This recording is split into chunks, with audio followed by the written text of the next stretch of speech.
میری ریکویسٹ ہے آپ کو کہ 40 دہشت گرد اگر گھر میں ہیں تو میری زندگی کو بھی خطرہ ہے. مہربانی کر کے ضرور آئیں یہاں, لیکن اس طرح نہ آئے کہ کوئی دعویٰ بول کے, اس طرح کریں سرچ وارنٹ لے کے آئیں ایک مہذب معاشرے کی طرح. آئیں کہ کوئی نام تو دیں یہ دہشت گرد ہے کون, اور آئیں ہم آپ کو ساری دکھا دیتے ہیں گھر میں کدھر ہے, کتنے دہشت گرد ہیں.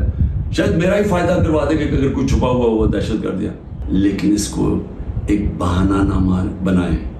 جس طرح ہمارے لوگوں کو پکڑ رہے ہیں, جس طرح اس کو استعمال کیا گیا ہے تحریک انصاف کے اوپر کریک ڈاؤن کرنے کا, اس کو بھی استعمال نہ کریں کہ جس طرح کہ جی عمران گھر 40 دہشت گرد چھپے ہوئے ہیں تو حملہ کر دو.